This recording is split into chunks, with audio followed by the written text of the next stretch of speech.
A Universo Produção tem o prazer de recebê-los e dar início à sessão de abertura do Fórum de Tiradentes, Encontros pelo Audiovisual Brasileiro, uma ação colaborativa que conta com a coordenação executiva de Alfredo Manevi, Mário Borgnetti e Raquel Alaque.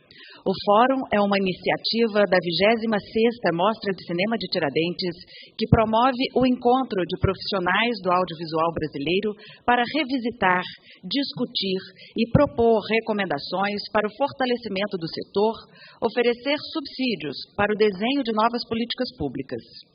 O processo de trabalho, que teve início em novembro de 2022, está organizado em 5 grupos de trabalho por segmento. O grupo Formação, sob coordenação de Adriana Feschetti, Produção, sob coordenação de Cíntia Domit Bittar, Distribuição, sob coordenação de Lia Bahia, Exibição e Difusão, sob coordenação de Pedro Butcher, e Preservação, sob coordenação de Hernani Hefner. As premissas de base para as discussões dos GTs são os eixos descentralização, diversidade, desenvolvimento econômico e democracia. O Fórum de Tiradentes também recebeu contribuições de profissionais do setor de forma online pela plataforma do evento mostratiradentes.com.br até o dia 19 de janeiro, em processo amplo, gratuito e aberto ao público. Os interessados também são convidados a participar presencialmente da plenária aberta no dia 24, quando novas contribuições poderão agregar ao trabalho dos GTs, visando a elaboração de um documento final a ser encaminhado para o Ministério da Cultura, Ancine, órgãos e entidades representativas do setor. Este documento contará com a apresentação pública e para a imprensa no encerramento dos trabalhos em Tiradentes. E para compor a mesa da sessão de abertura do Fórum de Tiradentes, Encontros pelo Audiovisual Brasileiro, convidamos Alfredo Manevi, coordenador executivo do Fórum de Tiradentes e mediador dessa sessão. Bem-vindo, Alfredo. A excelentíssima ministra do Supremo Tribunal Federal, Carmen Lúcia, que muito nos honra com a sua presença. Bem-vinda, ministra.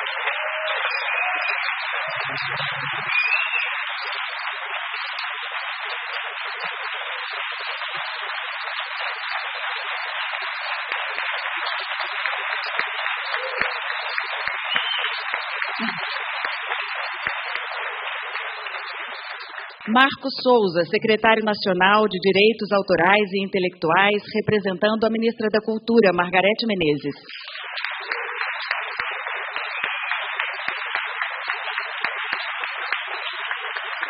Milena Pedrosa, secretário de Estado de Cultura e Turismo de Minas Gerais, em exercício, representando o governo de Minas Gerais. Bem-vinda. E Fabrício Noronha, secretário de Estado de Cultura do Espírito Santo e presidente do Fórum Nacional de Secretários e Dirigentes Estaduais de Cultura.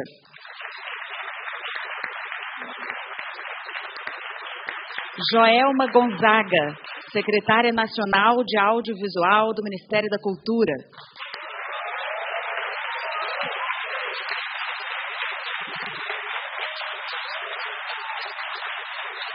E Mário Borgnetti, o coordenador executivo do Fórum de Tiradentes.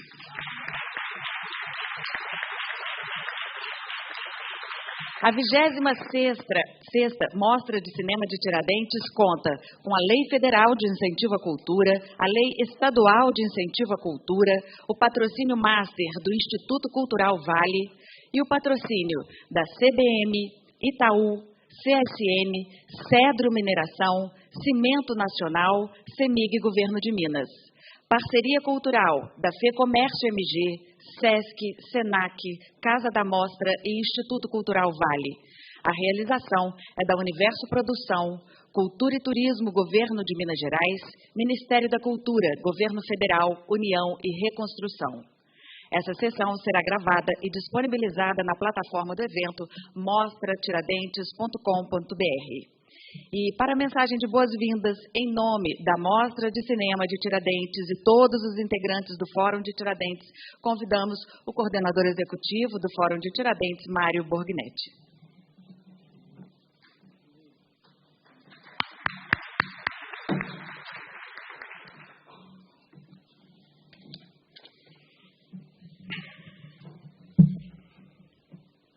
Excelentíssima Senhora Ministra do Superior Tribunal Federal, Senhora Carmen Lúcia, Excelentíssima Senhora Secretária Nacional do Audiovisual do Ministério da Cultura, Joema Gonzaga, Excelentíssimo Senhor Secretário Nacional dos Direitos Autorais do Ministério da Cultura, Marcos Souza, Excelentíssimo Senhor Secretário de Cultura do Espírito Santo, aqui representando o Fórum Nacional de Secretários e Dirigentes Estaduais de Cultura, Fabrício Noronha, Excelentíssima Senhora Secretária Adjunta da Cultura e Turismo de Minas Gerais e nossa anfitriã, Milena Pedrosa.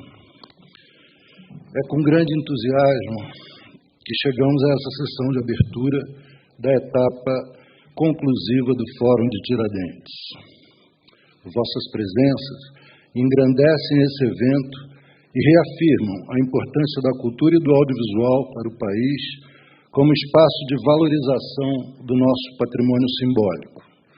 Manifestações que constituem nossa identidade, que hoje, como política de Estado do governo do presidente Lula, busca a reconexão afirmativa com nossas raízes, nos impulsionando no combate ao racismo, nas garantias de proteção aos povos indígenas e na valorização dos seus saberes ancestrais, no reconhecimento do protagonismo da mulher em nossa sociedade.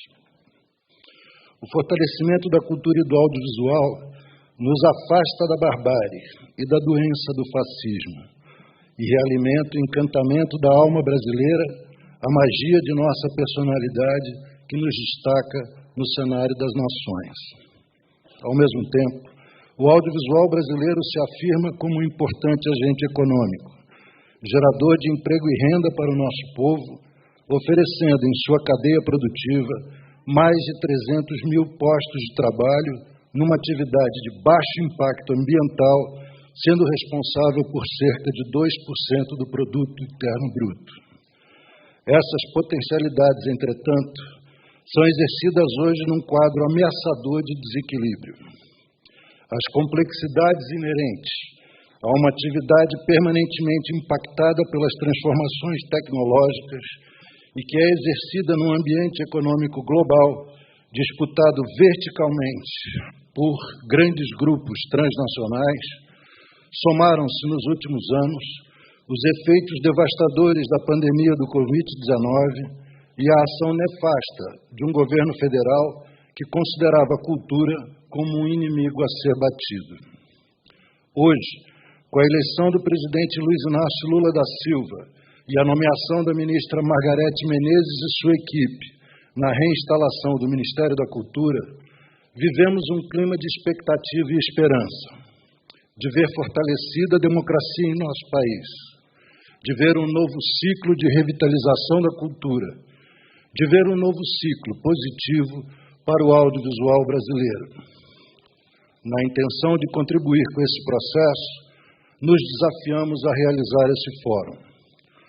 Um fórum que busca refletir uma visão panorâmica do setor audiovisual, localizando os pontos críticos e potencialidades de cada segmento da cadeia, sob um olhar sistêmico e transversal, com o objetivo de colaborar no desenho de novas políticas públicas para o setor, tendo por base os 4 valores estratégicos: a descentralização de investimentos, reconhecendo as demandas e as potencialidades das cadeias produtivas regionais, a diversidade no reconhecimento da pluralidade artística e no fortalecimento dos diversos agentes do ecossistema audiovisual, o desenvolvimento econômico no reconhecimento do potencial do setor no contexto da economia global e a democracia no reconhecimento dos múltiplos protagonismos do setor.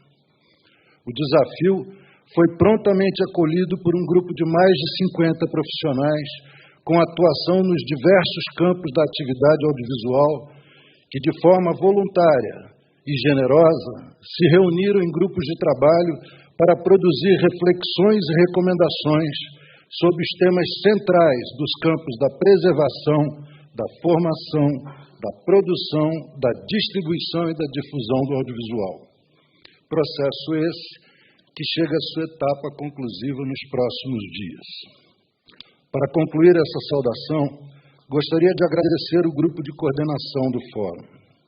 Primeiramente, a Raquel Halak, diretora da Universo Produções e coordenadora geral da 26ª Mostra de Tiradentes, em nome da qual estendo meu reconhecimento à dedicação e competência de toda a sua equipe. A Alfredo Manevi, cineasta, professor e gestor cultural, com quem tenho a alegria de compartilhar a coordenação executiva. Os coordenadores dos grupos de trabalho, Hernani Hefner, Adriana Fresquet, Cíntia Bittar, Lia Bahia e Pedro Butcher. E, especialmente, agradeço o engajamento decisivo dos criadores, produtores, empresários, pesquisadores e críticos, executivos de canais e plataformas de streaming, gestores de instituições públicas, associações e movimentos da sociedade civil que generosamente aceitaram colaborar nos grupos de trabalho, cujo grande número não me permite nominar nesse momento, que trouxeram qualidade e profundidade aos debates. Mais uma vez, agradeço a prestigiosa presença de Vossas Excelências nessa sessão de abertura. Oxalá a grandeza dessa sessão seja o presságio de uma excelente semana de trabalho. Viva o audiovisual brasileiro, viva o Fórum de Tiradentes. Muito obrigado.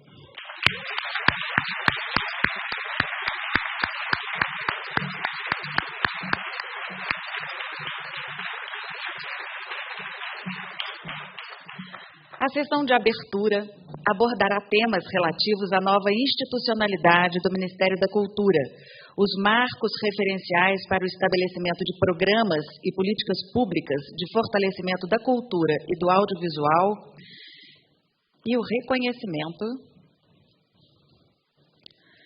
das diversidades social, cultural e ambiental como elementos fundamentais para a reafirmação da democracia no país.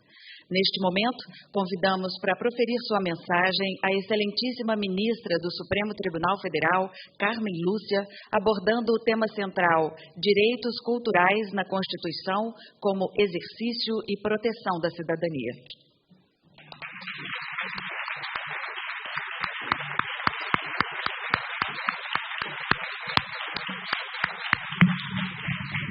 Bom dia a todos. Quero que cada um se sinta, tanto os que estão na mesa, quanto os que estão aqui na plateia, cumprimentados individual, pessoalmente por mim, não posso fazer isso, vou fazer na pessoa do Alfredo Manevi, querendo que com isso cada um se sinta abraçado por mim. Eu acho que eu estou no lugar errado, eu devia estar na plateia, porque eu tenho a aprender com os senhores, não tenho muita coisa a não ser dizer muito obrigada por tudo que os senhores fazem por nós brasileiros, cidadãos brasileiros, no cinema nacional, na vida nacional, na cultura nacional e no audiovisual. E dizer, principalmente, que nós estamos juntos com todos os senhores por tudo que fazem.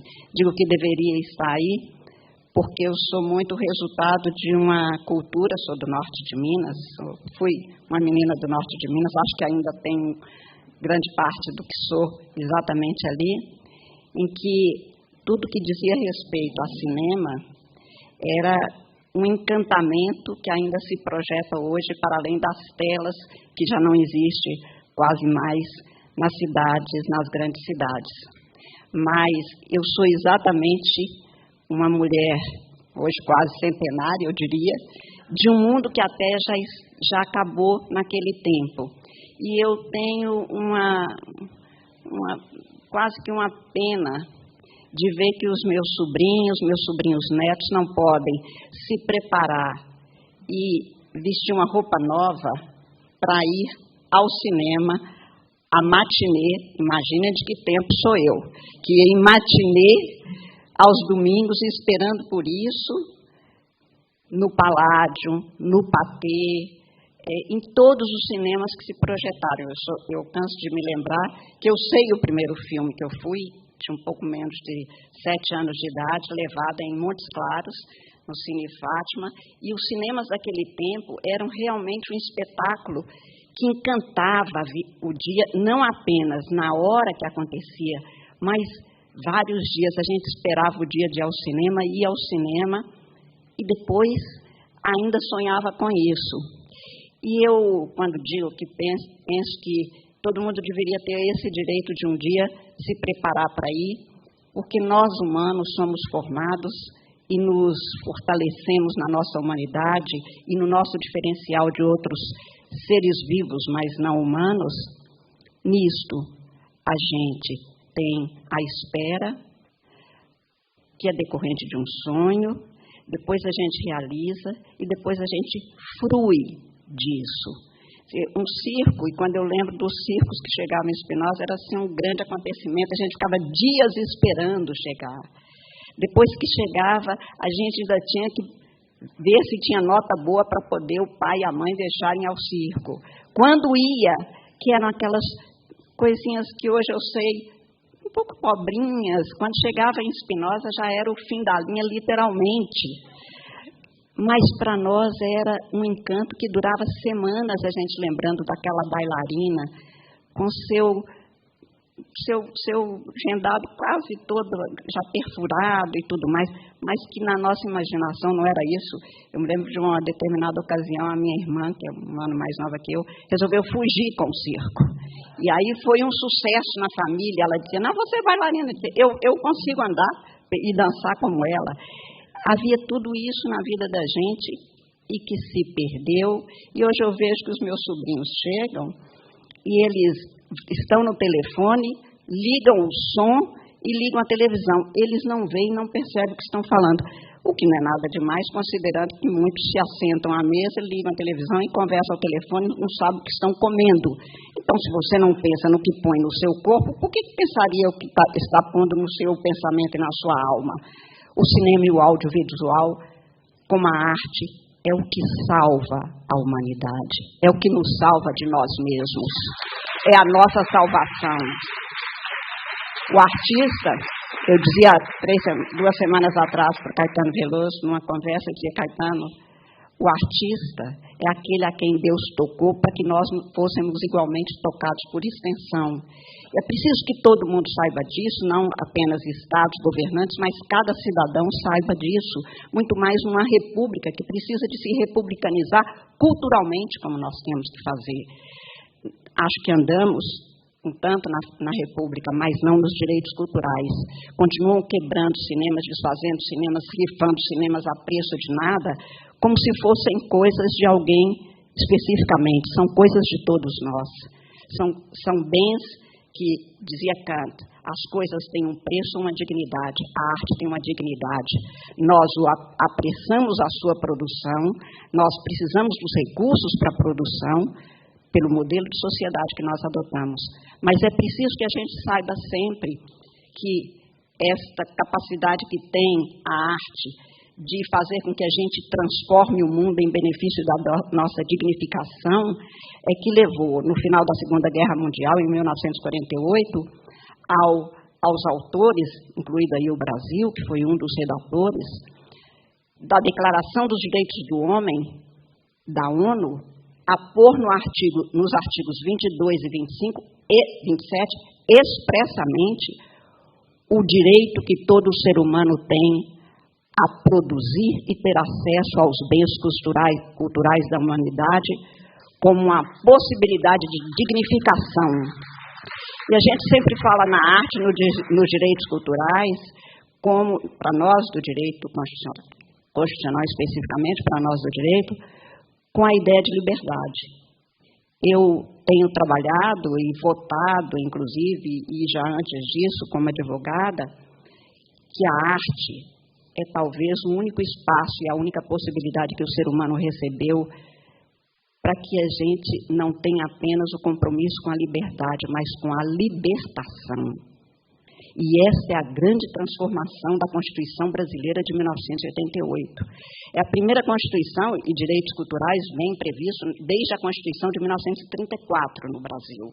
Mas esta é a primeira Constituição que estabelece como direito fundamental expressamente o direito de todo ser humano ao acesso à cultura, aos bens culturais, à produção, a ter o patrimônio pessoal autoral resguardado como direito fundamental e a ter a garantia de que o Estado é obrigado a promover todos os bens artísticos e de direitos culturais. Nós temos um capítulo específico sobre direitos culturais, porque é direito fundamental.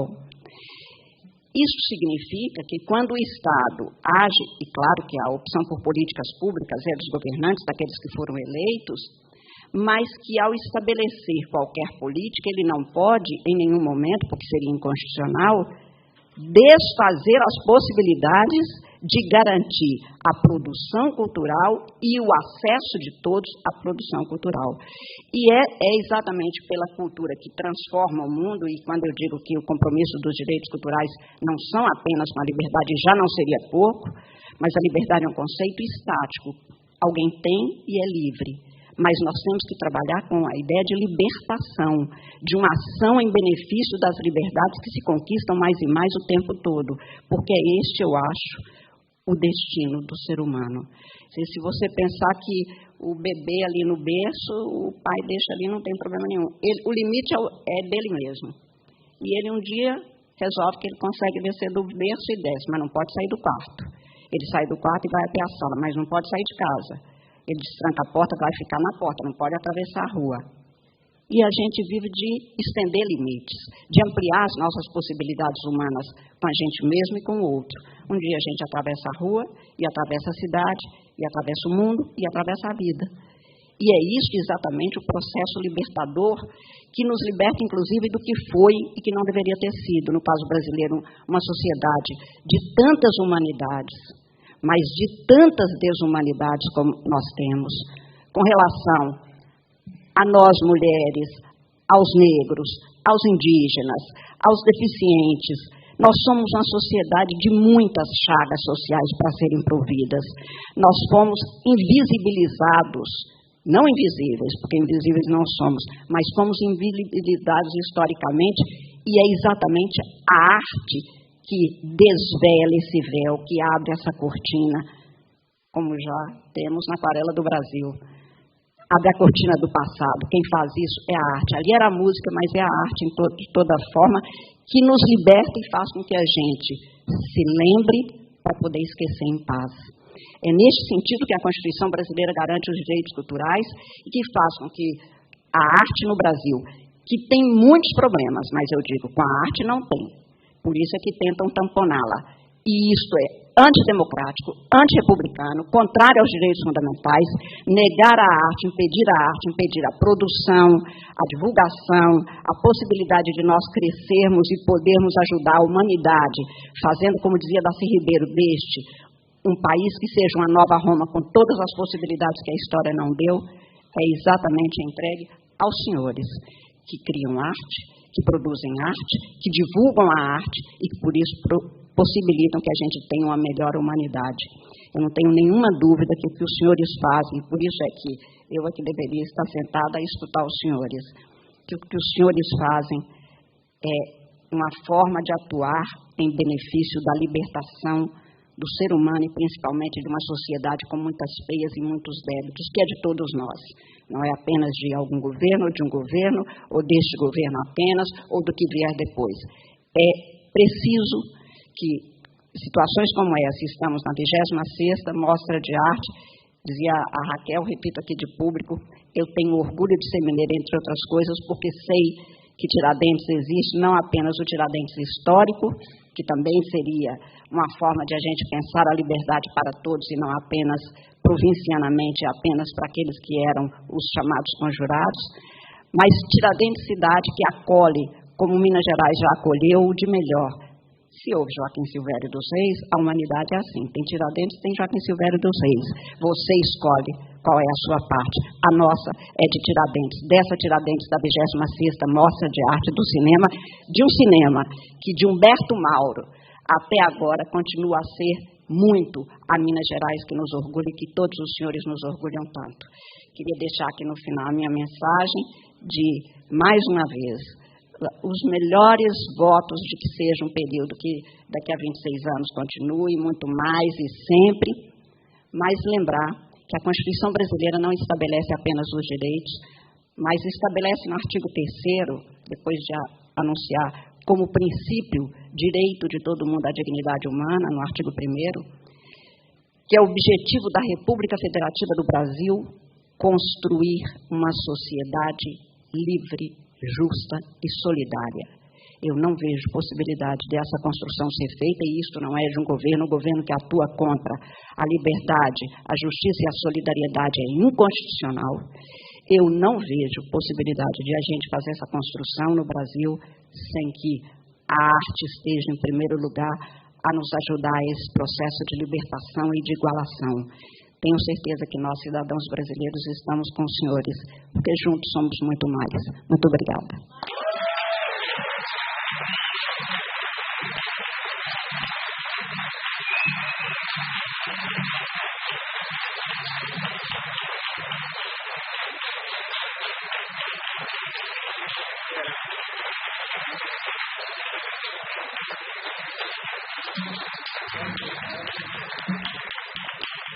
Muito obrigada, ministra, pela sua presença, participação e mensagem sensível que marca esse dia histórico de encontro e reflexões que contribuem para o diálogo e conexões futuras para o desenvolvimento do setor audiovisual. E nesse momento convidamos os coordenadores da Mostra de Cinema de Tiradentes, Raquel Alac e Quintino Vargas, para fazerem a entrega de placa de homenagem à excelentíssima ministra Carmen Lúcia, agradecendo sua atuação, sensibilidade e empenho determinantes para o cumprimento da Lei Paulo Gustavo e Lei Aldir Blanc.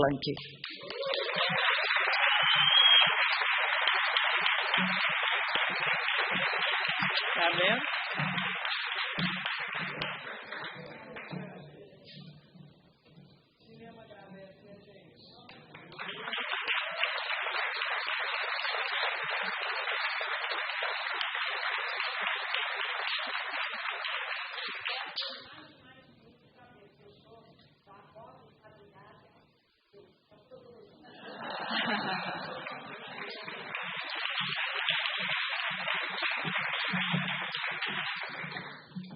Passamos agora a palavra para o coordenador executivo do Fórum de Tiradentes, Alfredo Manevi, que vai conduzir as apresentações e o debate dessa sessão. Olá, bom dia a todos e todas. É uma imensa honra estar mediando essa mesa. Acho que já podemos dizer que hoje é um dia histórico para a cultura brasileira, para o audiovisual brasileiro. Eu quero cumprimentar a excelentíssima ministra do Supremo Tribunal Federal, Carmen Lúcia, em nome dela, todos os meus colegas de mesa, queridos amigos e amigas aqui, companheiros de jornada de afirmação da cultura brasileira. A ministra recebeu agora um agradecimento pela aprovação da Lei Paulo Gustavo, da Lei Aldir Blanc, marcos fundamentais para a cultura brasileira, mas eu quero também manifestar aqui solidariedade ao Supremo Tribunal Federal e aos poderes da República pelos ataques.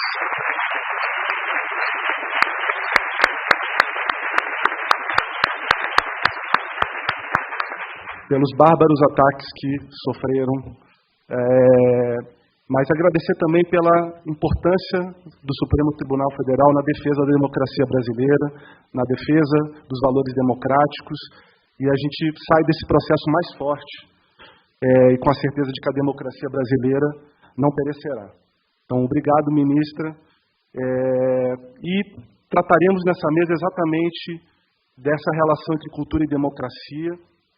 Esse fórum, ele já nasce imbuído de que o audiovisual e a cultura brasileira são essenciais para a consolidação da democracia brasileira, pelos direitos culturais, pelos direitos de acesso, pelos direitos à produção cultural, que foram solapados nos últimos anos no Brasil. Então, aqui é um momento de reconstrução desse ambiente de diálogo, de reconstrução do Ministério da Cultura, né, aqui representada pelo Marcos Souza, secretário de Direitos Autorais, e pela Joelma Gonzaga, secretária do Audiovisual. É uma honra ter vocês aqui representando a ministra Margarete Menezes, né, trazendo o Ministério de volta, né, para a sociedade brasileira e para esse diálogo tão fundamental na construção das políticas públicas. Então, a gente vai perpassar uma série de temas aqui, eu vou ter a alegria de mediar essa mesa, e vamos começar. A gente vai ter 10 minutos para cada fala, mais ou menos, com uma tolerância e uma margem para a gente sempre, se precisar, estender um pouquinho mais.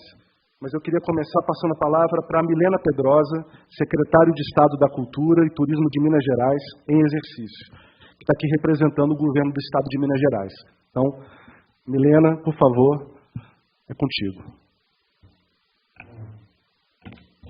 Oi. Bom dia, gente. Uma honra estar aqui. Obrigada, querido Alfredo, de tanto tempo aí, colega, e pelo seu trabalho incrível pelo audiovisual.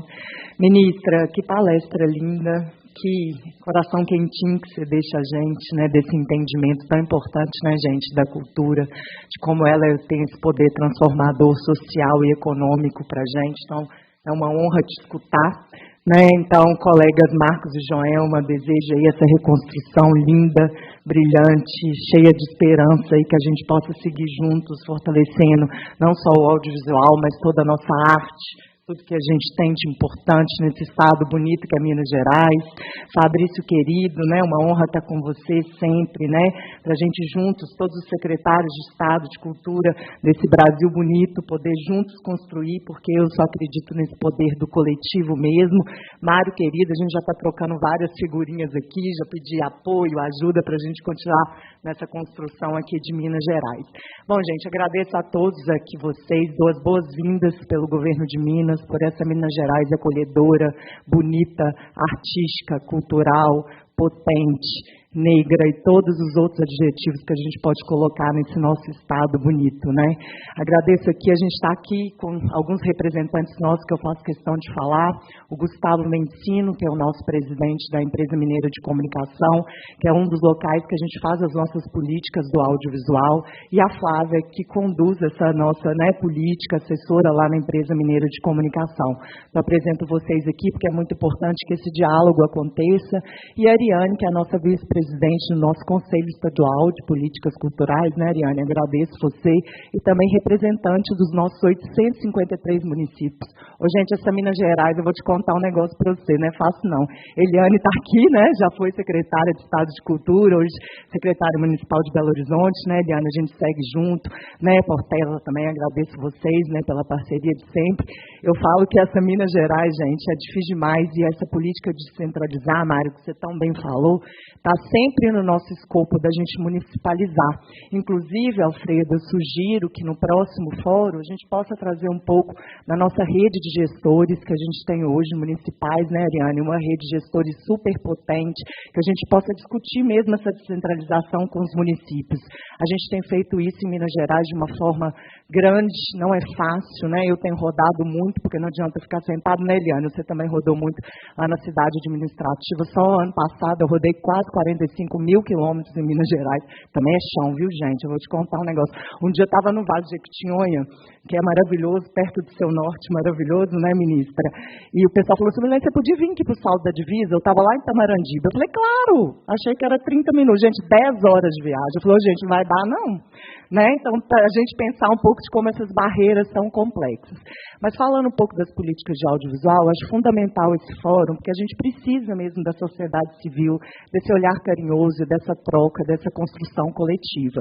A Empresa Mineira de Comunicação tem feito um trabalho, mas ainda aberta para construir muito, Flavinha? A gente ainda tem muito que construir.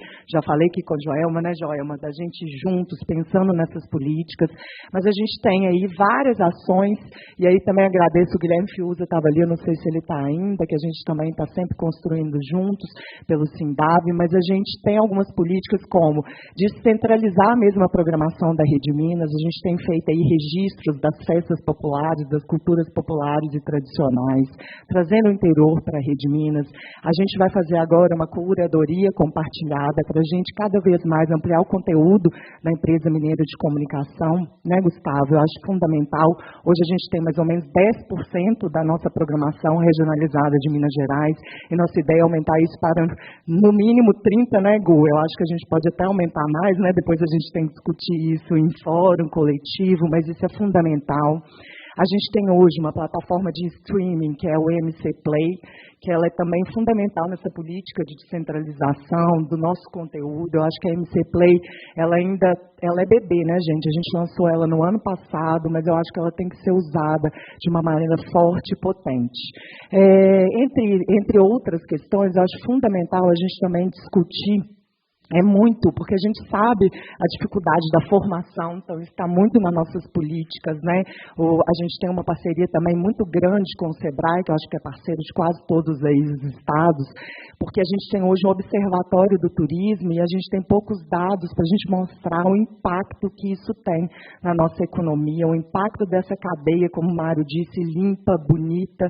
Então a gente agora, este ano, a gente vai implementar o Observatório do Turismo e da Economia Criativa, e o audiovisual é o primeiro, né? A gente sabe que ele é o mais formalizado, o mais potente, o maior nessa cadeia, então a gente quer muito potencializar esse observatório também.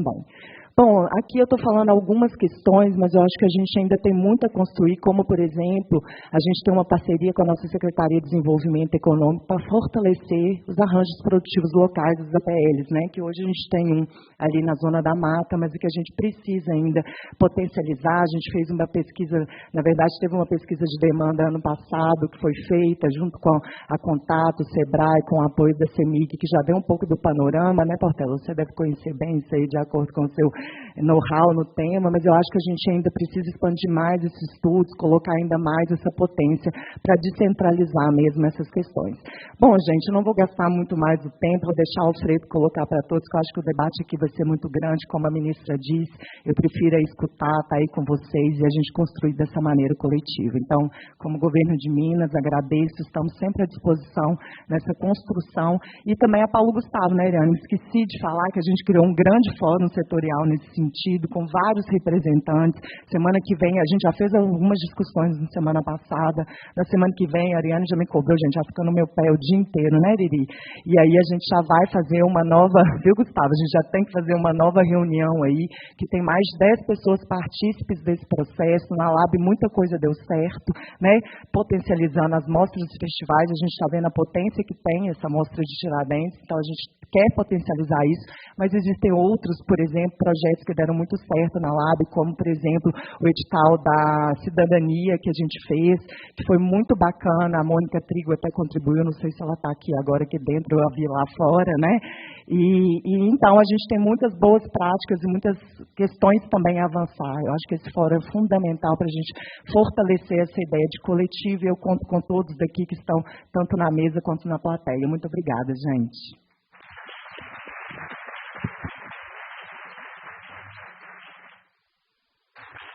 Muito obrigado, secretária Milena. Como muito bem colocado por Milena, a questão da descentralização, e foi reforçado também na fala do meu companheiro de coordenação, Mário Borghinetti, a descentralização e a relação com estados e municípios foi um aspecto que avançou nos últimos anos no Brasil, inclusive como uma defesa em relação aos ataques e à desconstrução que a gente via, né, claramente do governo federal. Foi uma espécie de reação construtiva, onde municípios e estados se fortaleceram, muito em função da Lei Aldir Blanc, né, que percorreu esse caminho federativo, fortalecendo os laços federativos da cultura. E essa foi uma novidade muito importante para a cultura brasileira e para o audiovisual, e é um dos temas que o Fórum e os meus colegas de Fórum aqui, dos coordenadores, vêm trabalhando muito fortemente nas várias áreas do audiovisual para que as políticas possam caminhar e se aprofundar mais nessa direção. E nesse contexto, o trabalho do nosso secretário de Estado da Cultura do Espírito Santo, Fabrício Noronha, que coordenou exatamente o Fórum de Secretários Estaduais, foi muito importante no sentido de consolidar essa agenda no Congresso Nacional, de fazer avançar esse entendimento de que os governos estaduais, as prefeituras, têm um papel muito importante na constituição de um pacto federativo da cultura. E é para ele que eu passo a palavra, para que ele possa também trazer aqui a sua contribuição. Obrigado, Fabrício. Obrigado, Alfredo. Boa tarde a todas e todos. Primeiro, agradecer a Raquel, Manevi, Mário, pelo convite, né, de estar aqui nesse momento tão especial. parabenizar pela idealização e realização do fórum, né? Acho que é muito importante essa retomada do festival presencialmente, trazendo essas discussões e, ao mesmo tempo, o Ministério da Cultura sendo reconstruído. Então, acho que quero parabenizar essa iniciativa e agradecer os participantes do fórum que estão aqui presentes e os demais que contribuíram, que construíram, né, esse processo. Saudar nossa ministra, Carmen Lúcia, agradecer pelas palavras proferidas aqui, agradecer pelo trabalho. Como o Alfredo colocou, esse papel fundamental que o STF tem tido nesse momento de defesa da nossa democracia.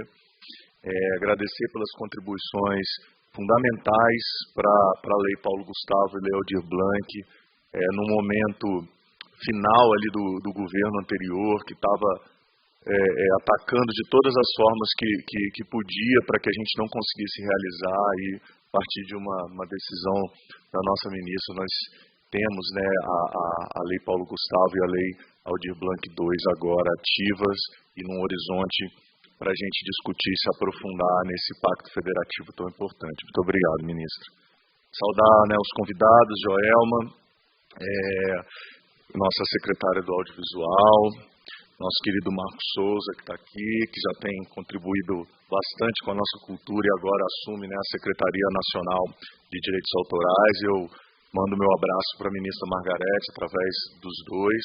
Saudar a Milena Pedrosa, né, companheira da gestão, e todos os presentes aqui, em nome da Ariane, presidente do Conecta, né, que já foi citada aqui pela Milena, além, né, da participação no Conselho Estadual de Minas, a Ariane lidera o Fórum dos Conselhos Estaduais de Cultura, uma articulação muito importante também nesse momento. A Eliane Parreiras, nossa querida amiga secretária de BH, e também a minha conterrânea Lúcia Caos, que é diretora do nosso Festival de Cinema de Vitória, que está completando 30 anos esse ano. Então, em nome das três, eu saúdo a presença de todas e todos aqui. De fato, nós estamos respirando novos ares, né? Eu acho que a abertura ontem também do festival trouxe muito essa perspectiva, né, desse Brasil da diversidade, desse Brasil das multicores e das possibilidades de sonhar e através de construção coletiva, através da colaboração, do diálogo e da esperança, que tem sido uma palavra, né, recorrente nessa convivência nossa. E a nossa energia nos últimos anos, né, ela teve muito em contrapor, em proteger, em denunciar, em tentar defender o pouco que a gente tinha ali, e com muita dificuldade a gente conseguiu, ainda no meio desse caos, criar alguma coisa e produzir, num momento onde a cultura e os direitos culturais, eles estavam no centro dessa agenda antidemocrática, no centro dos ataques, né, não por acaso. E, ao mesmo tempo, a pandemia que paralisou, né, completamente as nossas vidas e as nossas atividades da cultura.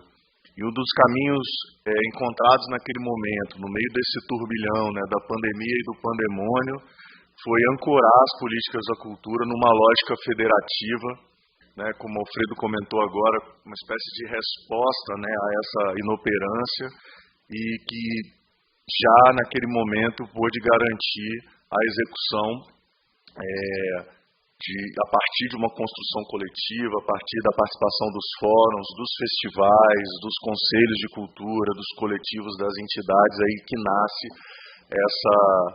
esse movimento e essa lei, esse processo todo que foi a LAB 1, né, a Lei Aldir Blanc 1.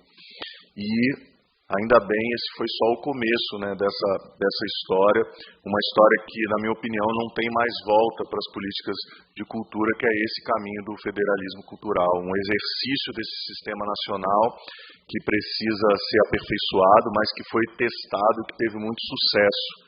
Os 3 bilhões de reais da Lei Aldir Blanc, que foram executados em mais de 4.500 municípios, em todos os estados, com capilaridade, com equilíbrio regional. A gente tem um efeito comparativo. O Nordeste, ele teve, nesse mesmo ano de 2020, 4,19% dos recursos da Lei Rouanet. e da LAB, da Lei Aldir Blanc, recebeu 31,7%.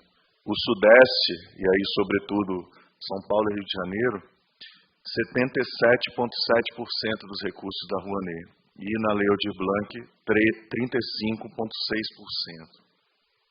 Isso pavimenta, né, o percurso para a Lei Paulo Gustavo, é a fonte que o Marcos Souza, né, e o senador Paulo Rocha vão beber para construí-la, para pavimentar também o percurso da Lei Aldir Blanc II, né, enquanto uma política nacional permanente.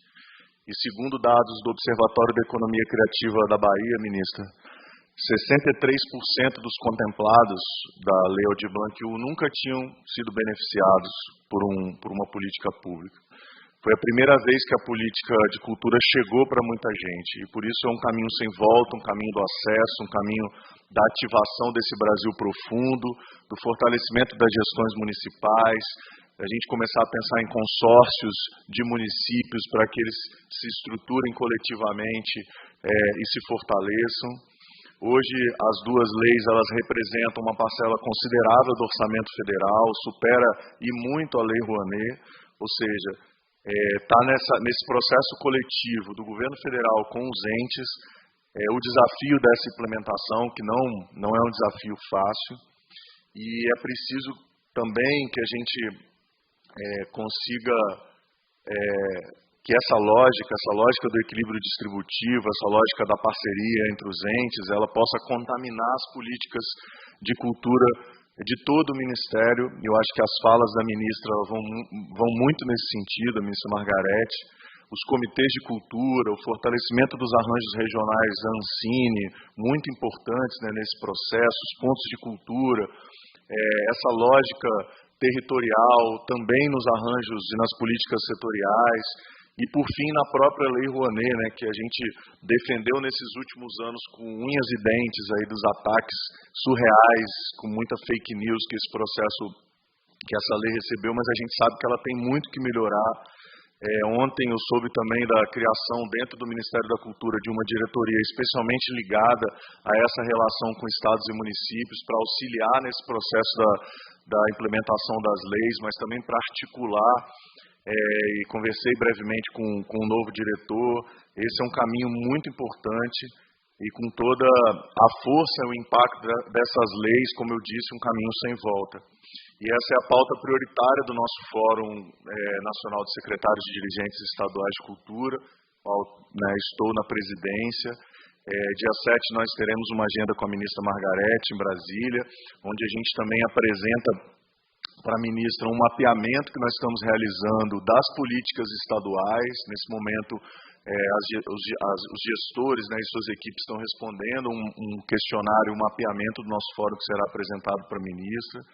Nós nos colocaremos à disposição, como já, né, nos colocamos desde a transição, no processo de regulamentação da Lei Paulo Gustavo, que tem mais de 70% do recurso destinado para o audiovisual, né, como todos aqui sabem, e coloco o nosso fórum também à disposição deste fórum, né, das entidades do audiovisual, das lideranças aqui presentes, para que a gente crie uma interlocução direta com os estados, a fim da gente apresentar caminhos práticos para a aplicação dos recursos da Paulo Gustavo, né, sugestões de minutas, sugestões de políticas formativas. Afinal de contas, o primeiro passo, né, mesmo antes do recebimento do recurso, é a formulação dos planos de ação, onde tem ali o caminho das pedras, né, um mapa de aplicação desse recurso. Então, essa é uma discussão urgente. A Lei Paulo Gustavo também tem uma característica muito bacana, já conversei isso com o Marcos, que é de prever a participação da sociedade civil na formulação. Então, eu estou aqui colocando à disposição o fórum, mas é mais do que, né, um desejo de diálogo e tal, mas é uma premissa da lei, isso é muito importante que assim seja.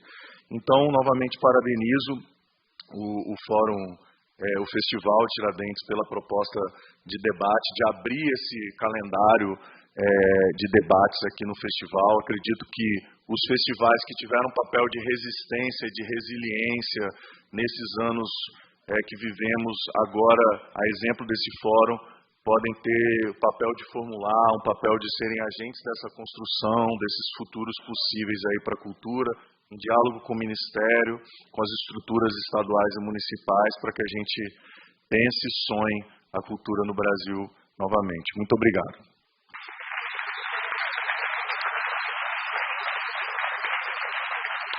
Obrigado. Muito obrigado, Fabrício, pelas suas palavras, né, e compartilhar essa visão de futuro, né, em relação a essa agenda do federalismo cultural, do federalismo audiovisual. E eu lembro aqui uma fala do Francis Wagner, né, curador aqui da Mostra Tiradentes, da própria Raquel Alac, né, comentando que nesses anos de apagão do Ministério da Cultura, de inexistência do Ministério da Cultura, parte desse projeto, né, perverso de colocar a cultura como inimigo, parte da sobrevivência da produção cinematográfica brasileira se deu pela Lei Aldir Blanc. Muitos filmes aqui da mostra são filhos, né, da Lei Aldir Blanc, que chegam agora aos festivais e são filmes que têm circulado, inclusive chegando a festivais internacionais e circulando pelo mundo. Então, esse é um testemunho concreto, né, de que os resultados estão aí. Ao mesmo tempo, a gente sabe que essas leis foram leis de luta pela sobrevivência num tempo hostil, num tempo de barbárie, né? E agora é o momento de voltar a sonhar e de voltar a projetar esse futuro em novas bases democráticas, e é para isso que esse fórum está aqui instituído, né? Para pensarmos juntos esse futuro, e a necessidade de recomposição do arcabouço institucional para o audiovisual brasileiro, que foi desmontado nos últimos anos, né? Só ficou a Agência Nacional do Cinema isolada, né, num contexto com a inexistência do Ministério da Cultura e com o desmantelamento da Secretaria do Audiovisual. Nós perdemos uma parte relevante do arcabouço institucional, que agora a gente tem essa importante virada, né, que é exatamente a retomada da Secretaria do Audiovisual e a importância também do Conselho Superior do Cinema, que também foi um conselho completamente esvaziado nesses últimos anos e que era parte do tripé dessa política que, junto com a Cine, junto com o Conselho e a SAVE, compunham, né, a gestão da política nacional para o audiovisual. Então, a gente tem essa excelente notícia de recriação da Secretaria do Audiovisual e a presença da nossa querida Joelma Gonzaga à frente da SAVE, né, e eu cumprimento a Joelma por estar à frente dessa missão tão importante para nós, né, e por estar aqui conosco para a gente poder exatamente debater esse futuro e, como fórum, contribuir também com essa reconstrução. Então, obrigado, Joelma, pela tua presença aqui. Conte com a gente. Muito boa sorte nessa missão. E eu te passo a palavra para poder estar aqui conosco, trazendo essa visão de futuro.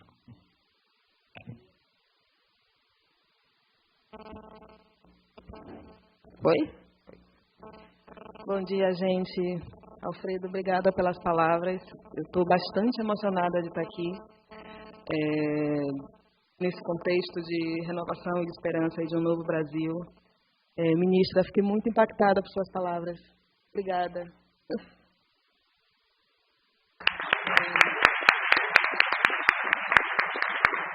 Antes de falar de como a SAVE vem nesse renascimento, eu queria, ontem na abertura da mostra, eu falei um pouco, né, de como eu sou apaixonada pelo cinema, como ele foi um agente de transformação da minha vida pessoal. Eu sou de uma família de 14 irmãos, né, mais que um time de futebol, aquela piada de quase um time de futebol nem cabe. E eu fui uma criança e pré-adolescente sem televisão em casa. Então, a gente sempre ia para a casa dos vizinhos que tinham TV para assistir filme, que geralmente era Tela Quente ou Supercine, né? Só que aí tinha uma questão, o nosso pai, ele dava um horário para a gente voltar para casa, a gente tinha que voltar às 10, não podia passar das 10, a gente sempre tentava driblar isso, mas nunca conseguia, o que fazia com que a gente nunca assistisse os finais dos filmes. Com isso, eu e meus irmãos voltávamos para casa, e meus irmãos sempre muito zangados, muito, né, tentando driblar isso de qualquer maneira, e eu amava não saber os finais do filme, ficar imaginando o final, e eu ficava provocando eles para que a gente pensasse qual era o final para aquele filme. Eu estou contando isso, assim como eu falei ontem, para falar um pouco do meu amor pelo cinema e pelo audiovisual. Tudo na minha vida pulou em torno disso e a partir do momento que eu virei uma profissional do audiovisual, esse é o principal motor da minha vida. Quem me conhece, quem já trabalhou comigo sabe, nada disputa atenção com isso. E eu estou um pouco nervosa, gente. E é esse motor e essa pauta prioritária da minha vida que eu estou levando para a reconstrução da SAVE. A SAVE vem, a partir do dia 24/1, né, vocês viram pelo decreto, com 2 diretorias. Uma diretoria de preservação e difusão audiovisual. Nessa secretaria a gente vai acompanhar todas as ações da Cinemateca, todas as questões do CTAV, mas não só. Né, tudo que abarca essas 2 instituições nas suas especificidades e com o que ela precisa para operar na sua melhor potência, mas também é o lugar onde a gente vai elaborar e articular políticas de difusão do nosso audiovisual no exterior, ações de apoio aos nossos festivais, né, e dentre muitas outras atribuições. A segunda secretaria, a segunda diretoria, perdão, é a Diretoria de Inovação e Formação Audiovisual. Logo, logo vocês saberão quem está à frente dessas 2 diretorias. Onde cuidaremos das ações de promoção, reconhecimento, qualificação e inovação do nosso audiovisual, assim como a formulação, né, de programas de financiamento de projetos de inovação, subsídio e modelagem das articulações políticas com os órgãos estaduais.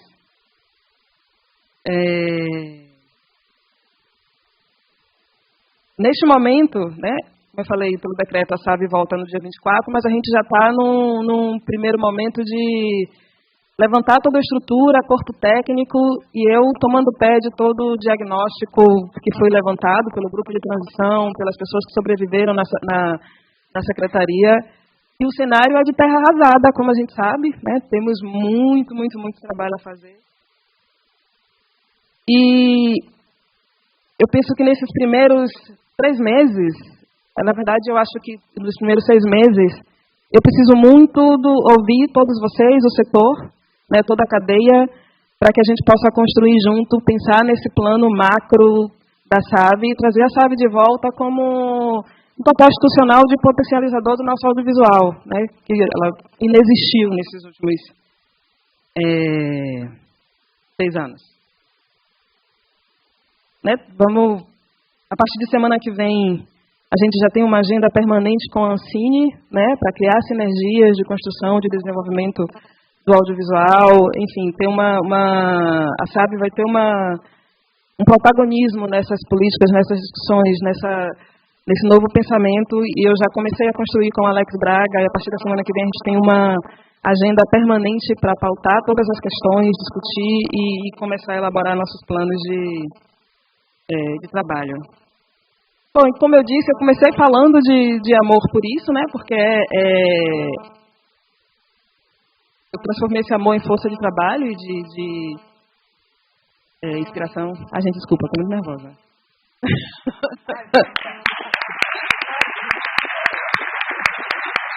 Eu sou leonina e dizem que leonino gosta de chamar atenção, mas essa parte não veio para o meu signo. Enfim, eu encerro minha fala dizendo que eu sou essencialmente da escuta, do diálogo e que para reconstruir a SAVE a gente vai precisar estar numa escuta ativa e diálogo permanente, não só nesses próximos 6 meses, mas como espero nos próximos 4 anos. E que a gente consiga que ela brilhe juntamente com o nosso audiovisual. Obrigada.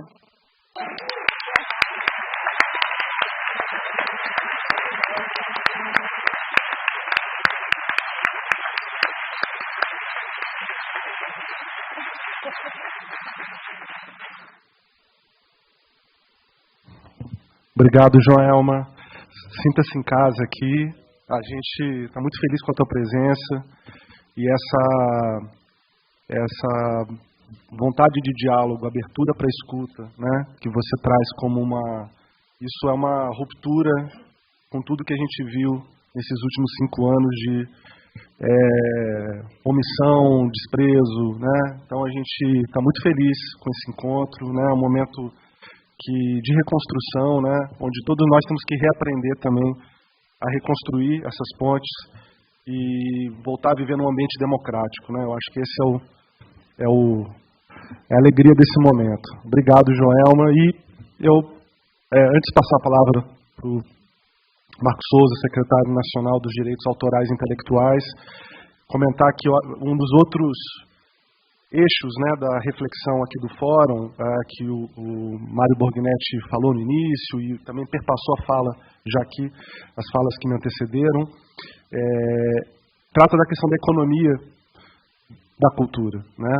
E eu estou ressaltando isso porque os direitos intelectuais e autorais perpassam a dinâmica da economia, talvez seja o coração mesmo da economia da cultura e da economia do audiovisual.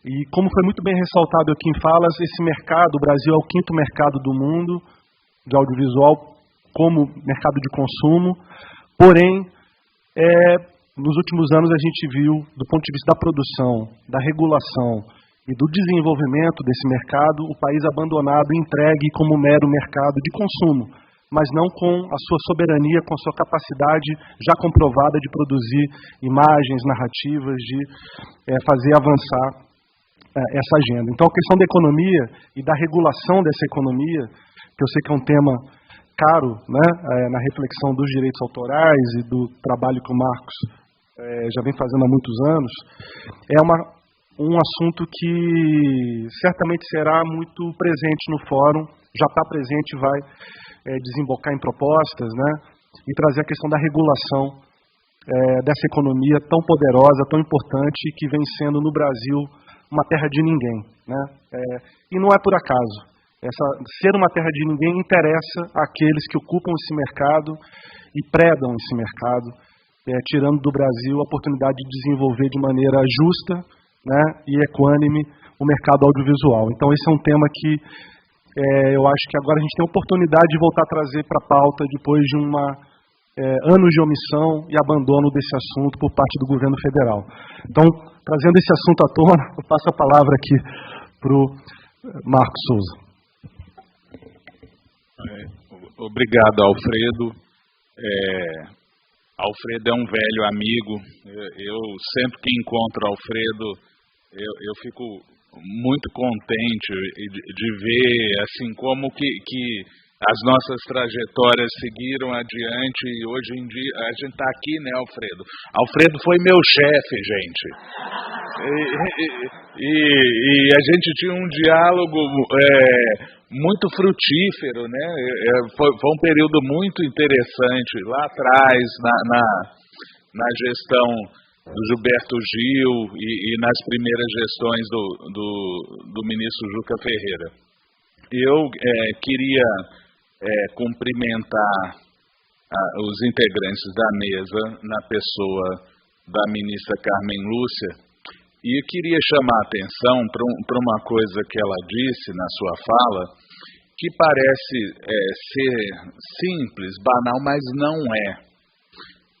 O direito à cultura é um direito fundamental, e ele não está no artigo 5º, ministra. E isso, por não estar no artigo 5º da Constituição, eu passei os últimos 5 anos no Senado, trabalhando com projetos de lei.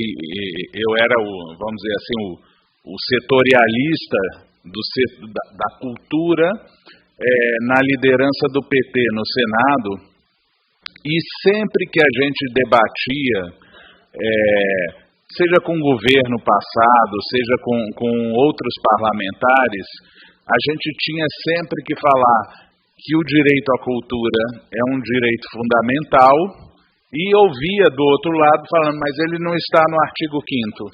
Mas é um direito fundamental, não é? O artigo 5º, ele não traz todos os direitos fundamentais que a Constituição trata. Então, eu queria cumprimentar a todos na pessoa da ministra Carmen Lúcia e chamar a atenção para essa fala dela, que eu acho muito importante. Eu comentei inclusive com o Fabrício, um dia a gente chega lá e vai fazer uma palestra de improviso, assim, sem ler nada tão brilhante, né? Bom, eu desempenhei também aí no final do ano passado um outro papel, que foi o de relator do GT de Cultura do Gabinete de Transição. E o quadro de destruição que a gente teve que enfrentar, vocês não têm ideia. Vocês têm ideia, vocês sabem, mas a parte de dentro, a parte do Ministério, foi impressionante. Foi impressionante. Eu sou servidor público, né? E trabalhei muitos anos no Ministério da Cultura. E quando eu vi a situação em qualquer dimensão, qualquer área que você olhava, assim, o orçamento, a estrutura, o tratamento dado aos servidores, vocês não têm ideia do que os servidores contaram para a gente, de como que era difícil lidar com pessoas que andavam armadas e gritando, e isso dentro do ambiente de trabalho. E foi uma coisa muito assim, emotiva, as reuniões que a gente fez, seja com vários que nos procuraram, inclusive, por exemplo, a reunião que nós tivemos com o audiovisual, já com a ministra indicada, onde 28 entidades do audiovisual foram lá levar aquilo que as unia, né, para o Ministério sendo recriado. Aquilo foi muito emocionante, né? E por outro lado também teve muita gente, muito segmento cultural, que quando começava a falar com a gente lá, o Gabinete de Transição, o GT, eles começavam a chorar só porque estavam sendo ouvidos por alguém, né? E da mesma forma que os servidores, assim, e a gente chorava também. Então foi um GT do lencinho, porque em vários momentos a emoção aflorava nos depoimentos e nas expectativas que criavam, que estavam apresentando para a gente nessa recriação do Ministério. A recriação, por sua vez, não é uma tarefa fácil. Seria mais fácil você criar um órgão novo a partir do zero, do que você recriar uma coisa que existiu, deixou de existir, né? E você vai herdar uma série de problemas. Por exemplo, do ponto de vista da gestão pública, não havia gestão. Não havia gestão, não existia sequer uma política que era desenvolvida pelo Ministério. A força de trabalho todinha do Ministério, em mais de 90%, estava mobilizada para uma única coisa, que era a execução de emendas parlamentares, boa parte delas do orçamento secreto. Então, hoje a gente herdou lá no Ministério 1.000 convênios que a gente tem que dar conta de acompanhar e depois analisar a prestação de contas, etc., oriundos de emendas parlamentares. Ou seja, o Ministério só fazia isso. Era a única coisa que o Ministério fazia. O Ministério não, a Secult, né? Porque não era o Ministério da Cultura. Nesse sentido, como a Joelma falou, né, a gente, na verdade, a gente vai entrar mesmo em cena, vamos dizer assim, na terça-feira, que a nossa estrutura nova do Ministério entra em vigor finalmente. A gente está num período de vacatio legis, do decreto com a estrutura. eu mesmo, eu sou um dos que foi agraciado com a possibilidade de ser nomeado, mas eu estou nomeado na Secult dentro do Emitur. E só na terça-feira, a partir da terça-feira, a gente vai ter o apostilamento para os novos cargos.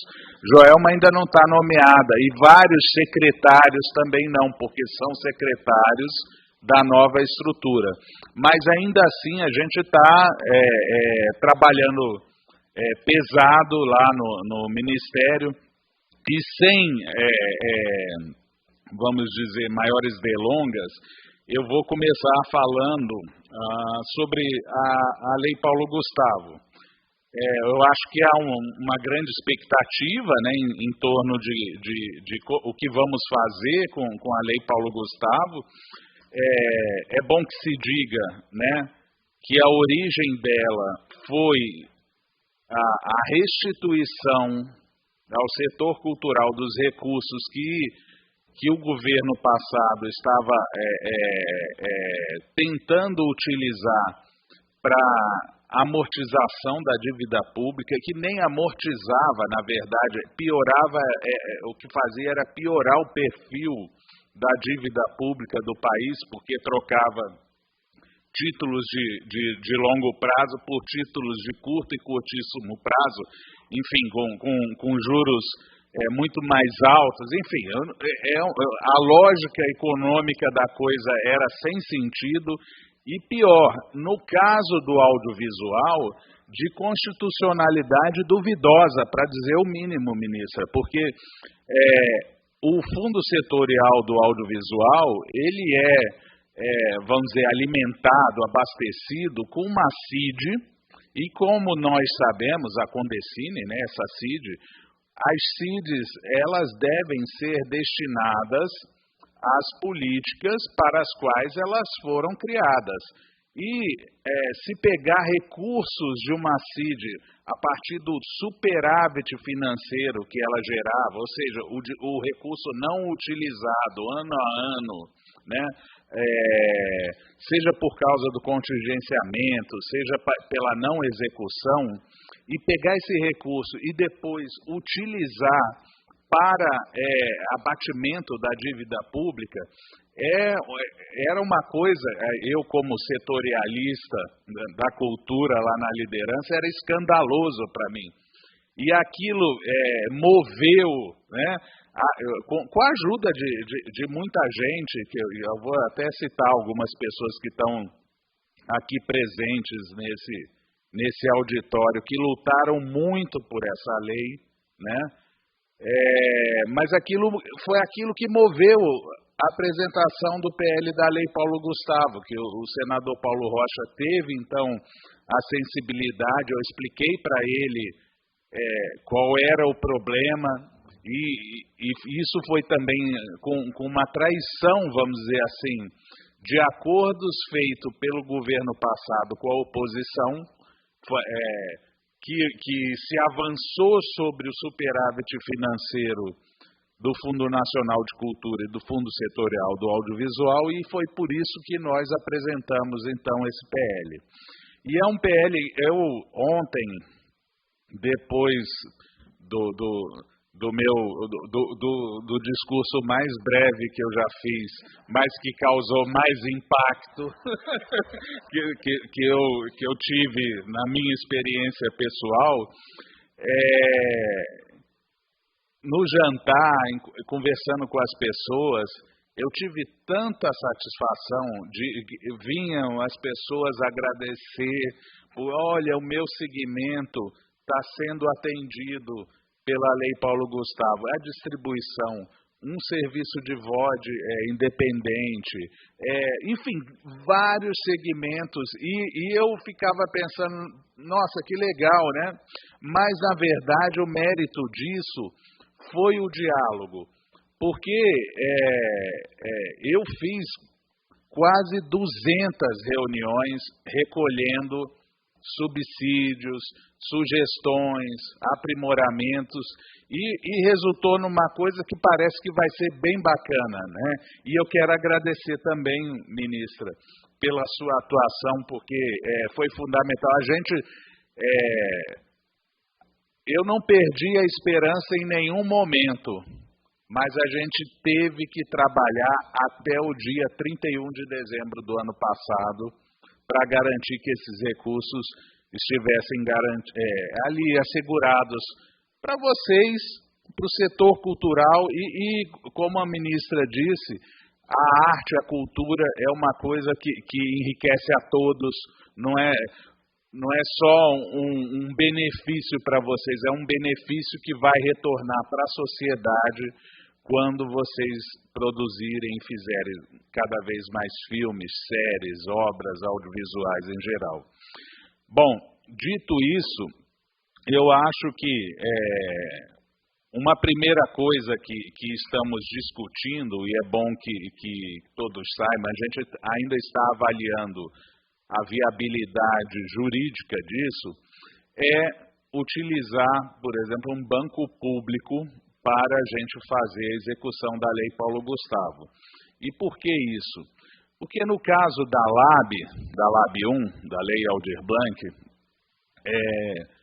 para a Secult executar, houve uma mobilização de um pequeno exército dentro da Secult e das instituições vinculadas para dar conta de fazer a análise dos planos de ação e também os repasses, né? Nesse sentido, naquele momento da LAB, a gente estava dando trabalho para quem não estava fazendo nada. Então, havia uma lógica nisso de você mobilizar um exército dentro da Secult para fazer alguma coisa em prol do setor cultural, né? Porque não havia uma disposição, isso já foi dito aqui antes de mim, né? A guerra cultural era com vocês e com o setor responsável pelas políticas culturais do Estado brasileiro. Então fazia sentido, mas agora a gente quer, e eu sou testemunha da garra que tem essa equipe que foi montada pela ministra Margarete Menezes, a gente quer fazer outras coisas também ao mesmo tempo. Então, a gente está estudando a forma de implementação, se vai ser direta, ou se a gente, por exemplo, usando a experiência, inclusive, da Ancine, né, de contratar um banco público para fazer partes dessa implementação da Lei Paulo Gustavo. A gente também está já trabalhando no decreto regulamentador. Em momento oportuno, a gente, quando tiver já uma primeira versão, a gente vai divulgar, né?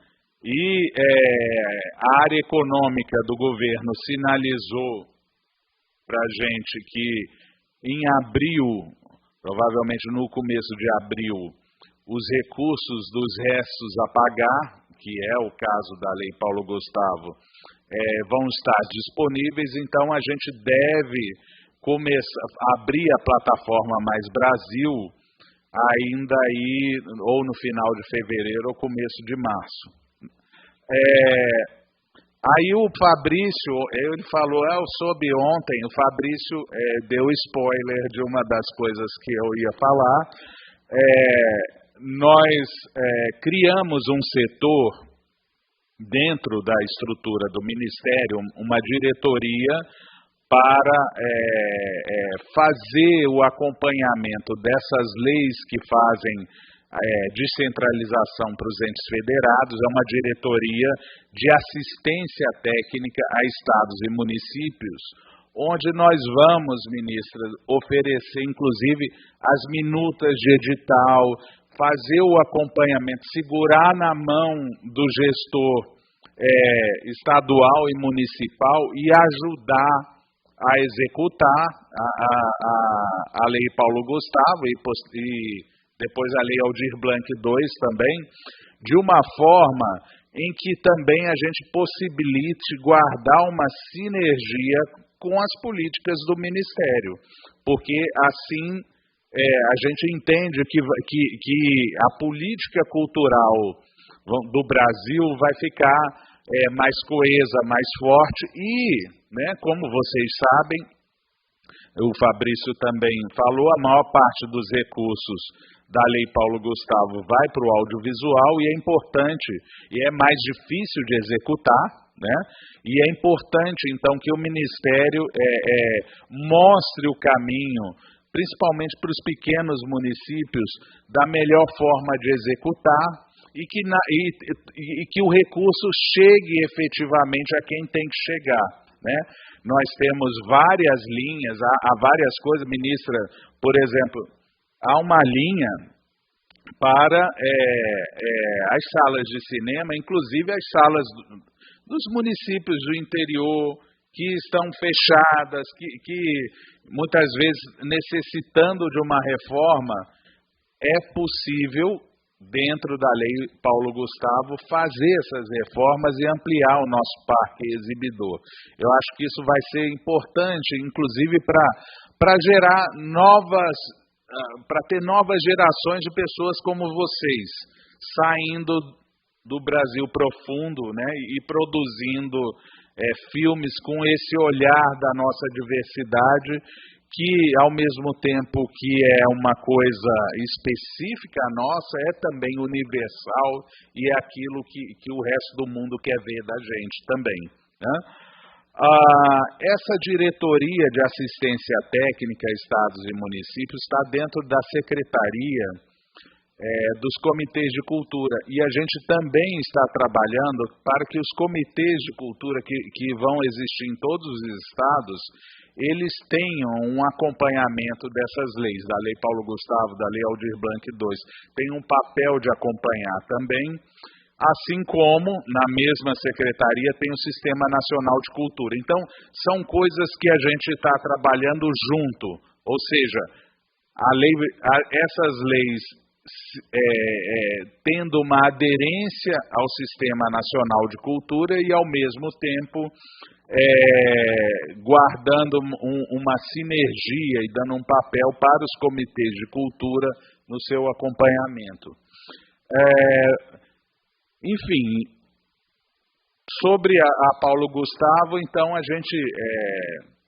Alfredo me falava, né, é bom que se diga, quando nós elaboramos, né, a gente esperava uma aprovação mais célere, então nós entramos em detalhes que muitas vezes estão reservados a decretos e até instruções normativas. Assim, ela é bem detalhada, mas agora nós já estamos trabalhando, enfim, em dar algumas diretrizes, mostrando realmente aquilo que eu mencionei rapidamente ontem, que o Brasil voltou, e o Brasil voltou também nas suas políticas culturais, que um dia fomos referência no mundo.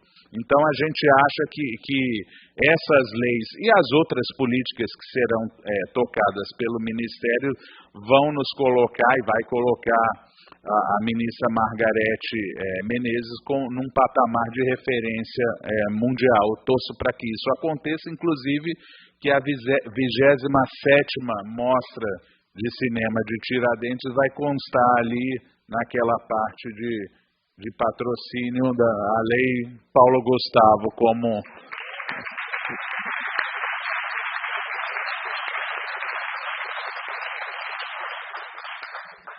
E aí a outra coisa que eu queria falar para vocês é sobre a nossa pauta prioritária no Ministério, principalmente a pauta legislativa que a gente se propôs a trabalhar e que consta do relatório de transição do GT da Cultura. Lembrando que é uma pauta pesada, desafiadora, que demanda muita mobilização do setor cultural. E aí eu quero, então, mencionar duas pessoas que foram fundamentais, eu tenho que reconhecer, nos últimos anos, que pisavam lá no Congresso e iam de gabinete em gabinete, seja para barrar nomes estranhos para a diretoria da Ancine, seja para garantir a volta da Condecine, seja para impedir a extinção do Fundo Setorial do Audiovisual, seja para trabalhar a aprovação da Lei Paulo Gustavo. É o Léo Ed e a Cibele Amaral, tá? Olha, gente...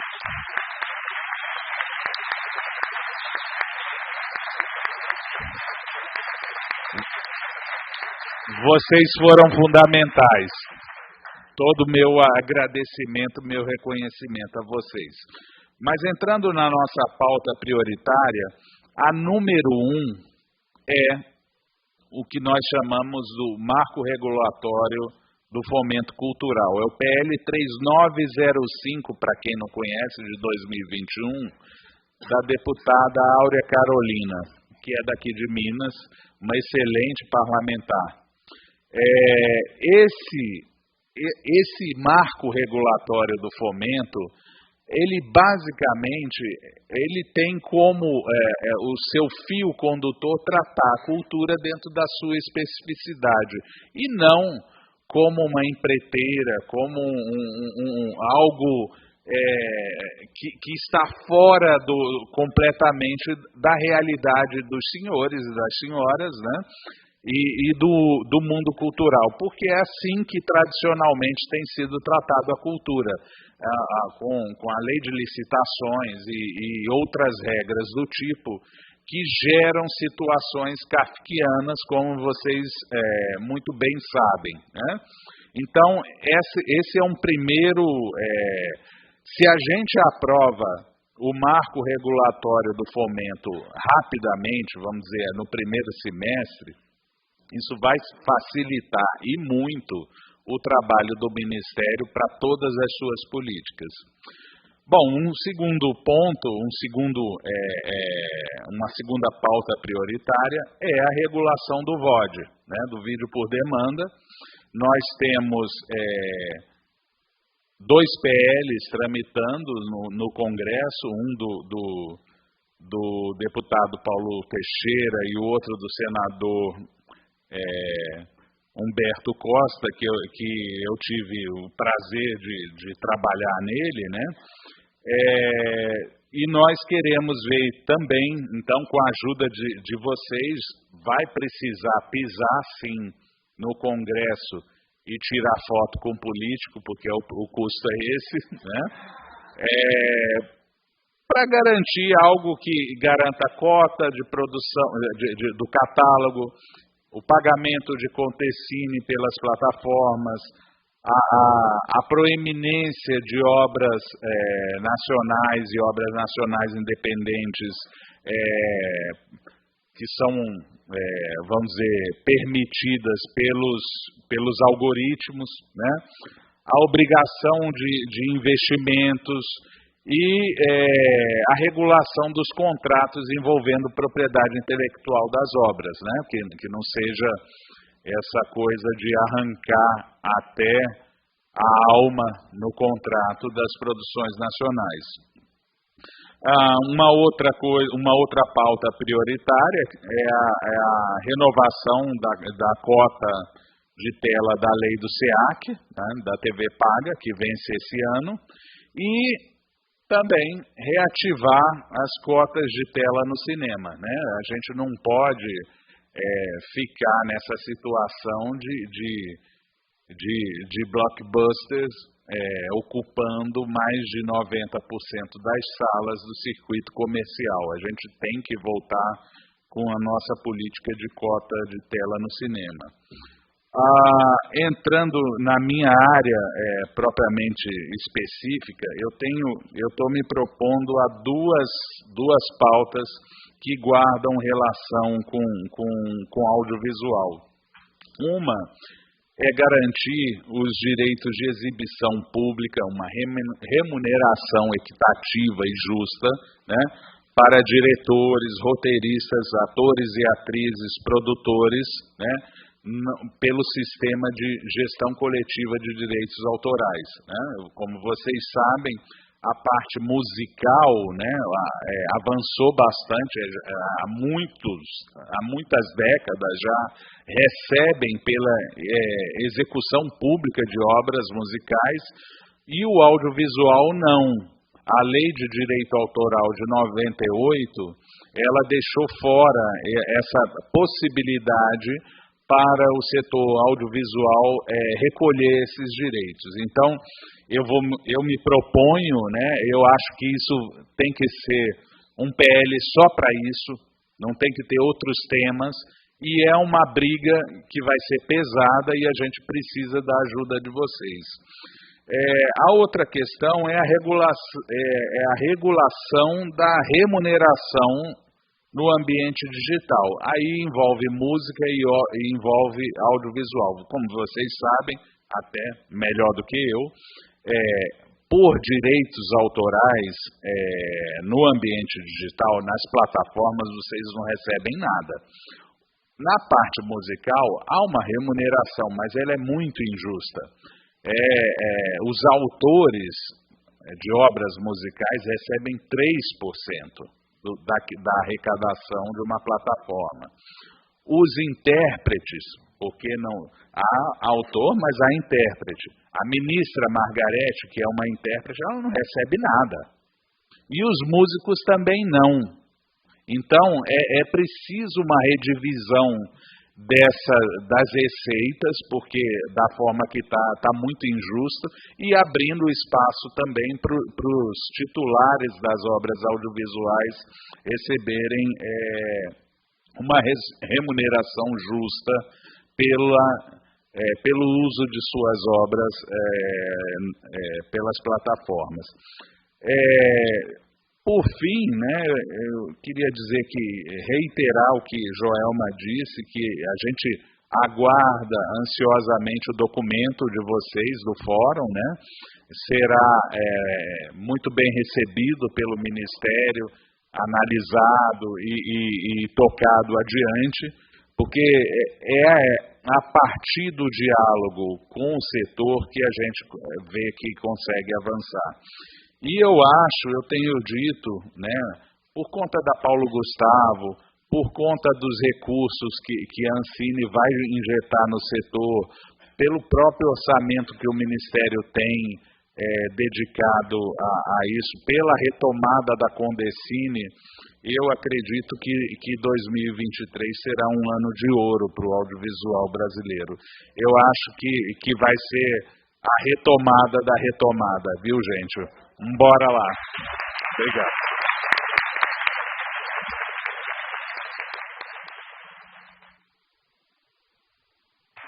Obrigado. Obrigado, Marcos. Eu queria passar a palavra para a ministra Carmen Lúcia, que pediu para fazer algumas observações. Eu nem devia fazer mais observação nenhuma. Minha cota dela já deu. Mas eu queria, sobre alguma coisa que eu acho importante do que eu disse, que precisa ser repetida. Antes, porém, queria dizer, Joelma, que a sua vida de alguém que gosta de cinema e que nunca ficava até o final do filme foi bem melhor que a minha, porque eu já fiquei de castigo para não assistir filme, tal gosto pelo cinema. Como eu chegava no cinema, era faroeste, né? Estou falando da década de 60, com os meus 7 anos. E aí, todo mundo torcia, o cinema inteiro torcia pelo John Wayne, eu torcia pelos índios. Aí a minha tia me levou, tia Marianice chegou em casa e falou com a mamãe, ela não vai mais porque ela torce errado. Demorou esse tempo todo, a minha tia não está mais aí, para eu dizer a ela que, olha, até que não era tão errado assim. Era só desencontrado, eu estava à frente do meu tempo, mas, enfim, faz parte. Mas para dizer que, quando eu digo, quando eu comecei novinha, 20 e poucos anos, como diz meu sobrinho outro dia, na hora que eu falei assim, quando eu era novinha, ele falou, e você foi, tia? Inacreditável! Então, assim, eu já fui.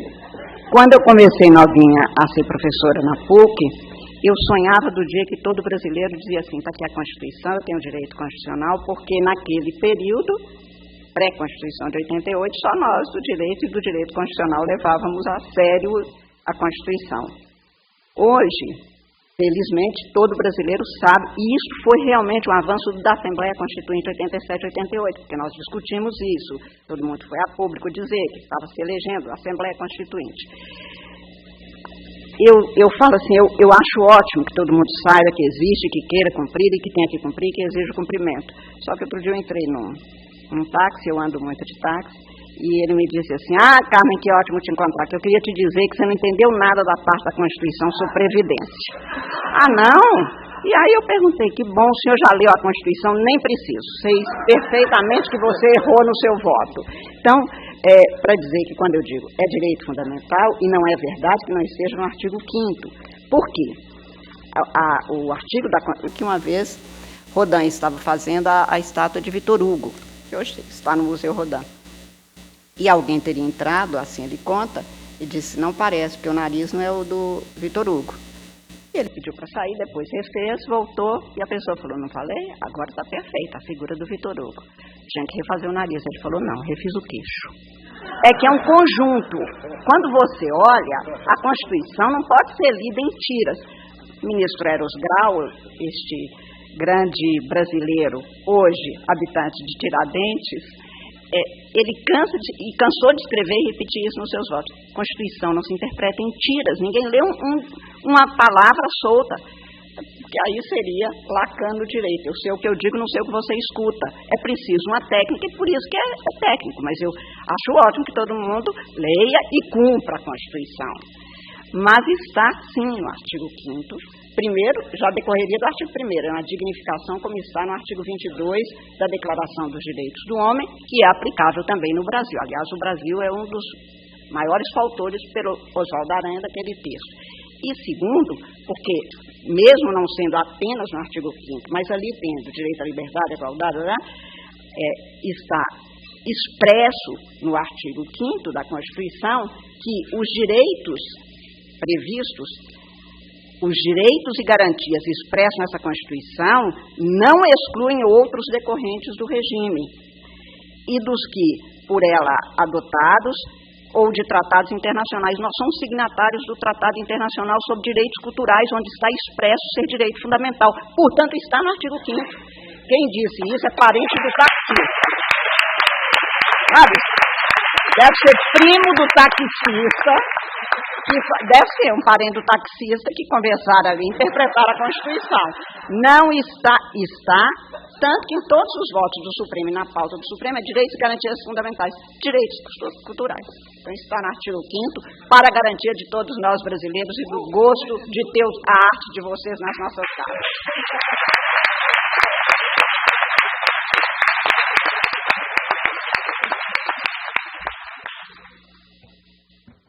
Muito obrigado, ministra Carmen Lúcia.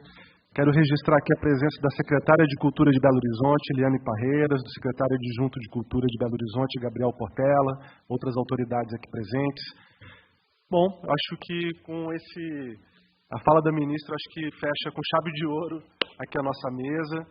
Quero agradecer muito aqui a presença da Joelma, do Marcos Souza, do Fabrício, da nossa querida Milena, desculpa Milena, deu um branquinho aqui, Mário Borghinetti e todos vocês. Foi um momento muito especial aqui. Agora vamos ao trabalho, colocar mãos à obra no fórum, para que a gente possa chegar, né, com esse resultado aí importante para entregar para o Ministério. Obrigado a vocês.